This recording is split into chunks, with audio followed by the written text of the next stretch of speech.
They laughed when she couldn't solve 7th grade math. They demanded she be fired. Then the Pentagon showed up at Jefferson High School, and everything changed in ways no one could have imagined. The parent-teacher conference Tuesday evening was complete chaos. 23 furious parents had crammed into Mrs. Chen's small classroom. Margaret Williams, the PTA president, slammed her hand on the desk. "This woman can't even solve basic algebra.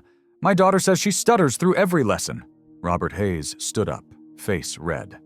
"My son was an A student. Now he's failing because you write equations backwards. The school board needs to fire you." Sarah Chen sat quietly, her 71-year-old hands trembling as she adjusted her thick glasses. In her drawer, her phone buzzed. "They found out. Pentagon knows. Be ready." But she simply nodded. "I understand your concerns. Your children deserve better. If you think there's more to people than meets the eye, hit that like button, because what happens next will shock you." Meanwhile, 16-year-old Marcus Rivera was researching Cold War history when something made his blood freeze. In a declassified Pentagon document from 1973 was a photograph. Dr. Sarah Chen, 24, MIT Mathematics Department, lead cryptographer for Project Blackbird. Marcus stared at his laptop screen. Same face as his math teacher. But this document said, "Dr." Chen had cracked the Soviets' impossible encryption, saved 13 American spies. Massachusetts Institute of Technology's youngest department head. Then in 1989, vanished completely. Next morning, Marcus waited after class. "Mrs. Chen, I found something." He showed her the document. The change was instant. Her trembling stopped. Her confused expression vanished. Her voice became sharp as steel. "Close the door. Lock it." 43 years of hiding, she said quietly. Ended by a teenager with Google. "But why hide? You were brilliant." She picked up chalk and began writing. Simple algebra transformed into quantum mathematics Marcus couldn't even read. "In 1989, I decoded something I shouldn't have. Not enemy secrets, our own government's plans. Black sites, kill lists, bioweapons that would horrify you. They gave me 3 choices: disappear forever, build weapons worse than nuclear bombs, or die in an accident." Outside, the distant thrum of helicopters grew louder. "So I created option 4, became someone they'd never look for, a confused old teacher who can't even do fractions." She erased the board quickly. "Except now they've found me. Drop a comment if this story has you on the edge of your seat." The classroom door suddenly burst open. Not kicked, but the lock simply shattered. Principal Johnson stood there, pale, with 2 suited agents and a woman with military stars on her shoulders. "Dr. Chen?" the woman said. "General Hayes, Pentagon. We have a situation." "Let me guess," Sarah said calmly. "Someone's using my old encryption? Someone's attacking our satellites using your Chen-Morrison theorem, the one you destroyed 30 years ago. Except you can't destroy what's in your head." The principal stammered. "But she's our worst teacher." "Your worst teacher has an IQ we can't measure," General Hayes cut him off. "The NSA has 70 people who spend their careers just trying to understand her published work. And right now, someone's using it to start World War III.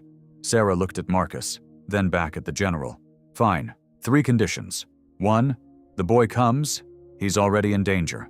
2, after this, you disappear from my life forever.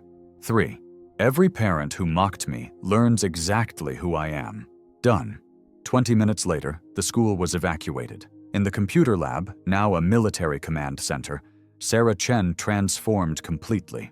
Her fingers flew across keyboards as code streamed across dozens of screens. "There, they made a mistake."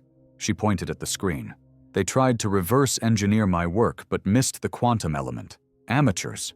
Her hands moved impossibly fast. "This isn't foreign. The attack pattern, the coding style, someone inside our own system." She suddenly stopped typing. "General, check your Level 8 personnel, specifically anyone who requested access to Blackbird files in the last 5 years. How can you? Because they just used a password only 7 people ever knew, and 6 are dead."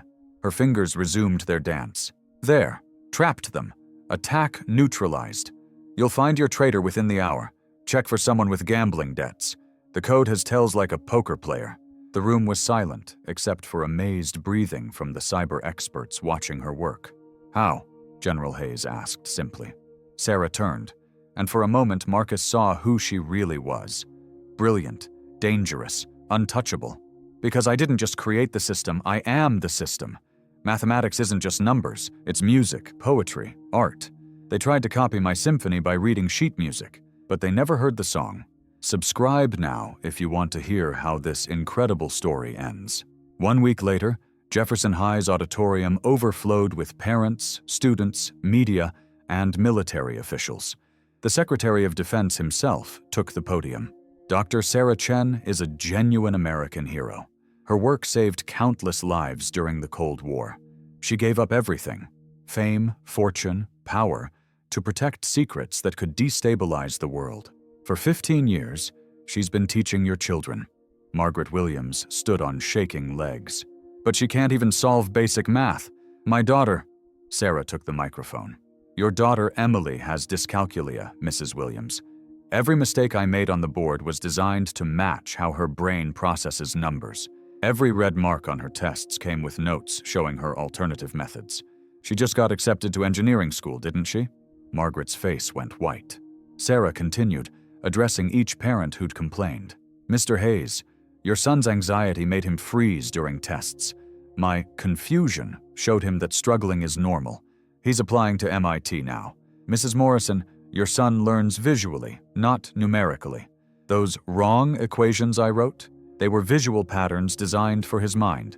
He's creating video games now. The room was silent, except for quiet sobbing.